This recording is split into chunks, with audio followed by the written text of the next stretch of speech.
नमस्कार साथियों। कभी कभी जिंदगी हमें ऐसे सबक सिखाती है जो किताबों में नहीं मिलते। आज की कहानी भी एक ऐसा ही सबक है जो बताती है कि अगर हम सीखना छोड़ दें तो वक्त हमें मिटा देता है। इसलिए ये कहानी सिर्फ सुनिए मत, महसूस कीजिए, क्योंकि इसका अंत आपको भीतर तक झकझोर देगा। किसी समय की बात है।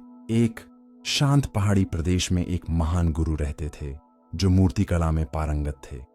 वे केवल एक कुशल कलाकार ही नहीं थे, बल्कि आत्मज्ञान और सच्चे जीवन मूल्यों के ज्ञाता भी थे। उनका आश्रम दूर दूर से आए शिष्यों से भरा रहता था, लेकिन उन सब में एक विशेष बालक था, एक प्रतिभाशाली, समर्पित और विनम्र शिष्य जो बचपन से ही गुरुजी की हर बात को बड़े ध्यान से सुनता और उसी भाव से मूर्ति कला का अभ्यास करता। गुरुजी हर दिन उसे सिखाते, उसकी बनाई मूर्तियों को ध्यान से देखते और प्रेम पूर्वक उनमें कमियां बताते। शिष्य कभी भी निराश नहीं होता। वह जानता था कि गुरु की आलोचना में भी करुणा छुपी होती है और उनकी बातें उसके विकास का मार्ग हैं।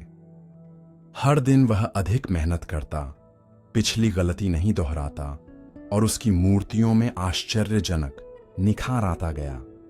समय बीतता गया, वह शिष्य बड़ा हो गया और उसकी बनाई मूर्तियां अब नगर में बहुत ऊंचे दामों पर बिकने लगीं। लोग उसकी कला की सराहना करते नहीं थकते थे। वह अब अपने गुरुजी से अधिक कमाने लगा था, लेकिन एक बात उसे खटकने लगी। उसके गुरु अब भी उसकी मूर्तियों में कमियां निकालते रहते। धीरे धीरे उस शिष्य के मन में अहंकार घर करने लगा। एक दिन जब गुरुजी ने फिर एक मूर्ति में त्रुटि बताई तो वह न रहा सका और बोल पड़ा, गुरुदेव, अब मैं आपकी हर बात मानने को तैयार नहीं हूं।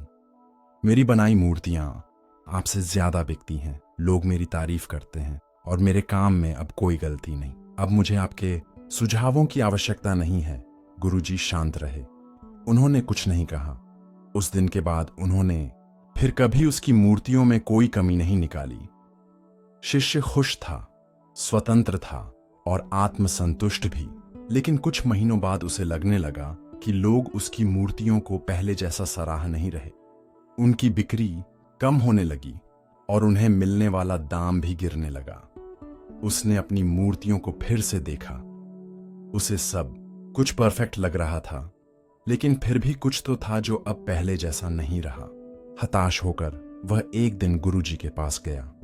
सिर झुकाकर बोला, गुरुदेव, मैं समझ नहीं पा रहा कि मेरी कला में क्या कमी रह गई है। वही हाथ, वही शैली, फिर भी लोग अब आकर्षित क्यों नहीं हो रहे? गुरुजी मुस्कुराए और बोले, मुझे मालूम था यह समय आएगा। तुम्हें याद है जब तुमने कहा था कि तुम्हें अब मेरी सलाह की जरूरत नहीं? शिष्य ने सिर झुका लिया। गुरु बोले, तुम्हारी मूर्तियां अब भी सुंदर हैं, लेकिन उनमें वह जिजीविषा नहीं रही। वह सुधार की आग बुझ चुकी है। जब तक मैं तुम्हारी मूर्तियों में कमियां बताता रहा, तुम संतुष्ट नहीं होते थे। तुम्हारा असंतोष ही तुम्हारे विकास का ईंधन था। तुम हर दिन पहले से बेहतर बनना चाहते थे, लेकिन जिस दिन तुमने खुद को परिपूर्ण मान लिया, उसी दिन से तुम्हारा विकास रुक गया। हम अपने ही बनाए काम में दोष देख ही नहीं सकते, क्योंकि हमारा अहंकार उसे सबसे सुंदर घोषित कर चुका होता है। लेकिन बाहर से मिली आलोचना हमें बेहतर बनाती है यदि हम उसे विनम्रता से स्वीकारें।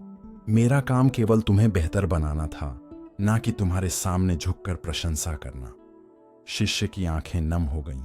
उसने गुरुजी के चरणों में सिर रख दिया और बोला, गुरुदेव, कृपया फिर से मेरी मूर्तियों में त्रुटियां निकालिए।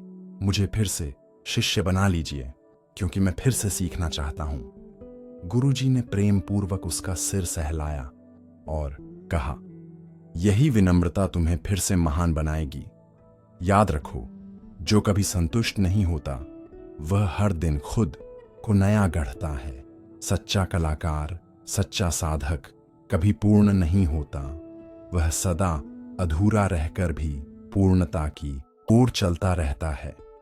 सीख इस प्रेरणात्मक कथा से हमें जीवन का एक अत्यंत मौलिक और शक्तिशाली सत्य समझ में आता है। असंतोष ही विकास की जड़ है। जब तक हम अपने काम, अपनी कला या अपने व्यक्तित्व से असंतुष्ट रहते हैं, तब तक हमारे भीतर एक ऊर्जा बनी रहती है, कुछ नया सीखने की, कुछ और बेहतर करने की, अपने आप को हर दिन थोड़ा और निखारने की।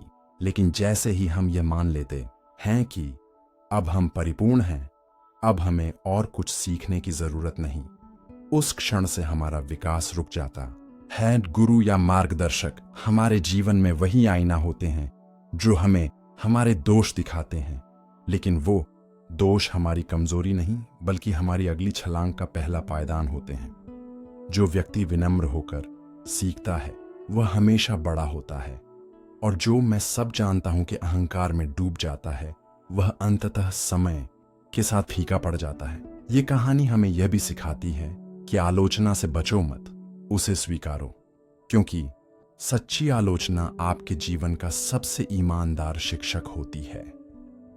अगर इस कहानी ने आपके भीतर कुछ झंकृत किया है तो एक पल रुकिए, अपने जीवन के उस गुरु, उस दोस्त या उस मार्गदर्शक को याद कीजिए जिन्होंने आपकी कमियां बताई, लेकिन सिर्फ इसलिए ताकि आप और बेहतर बन सकें।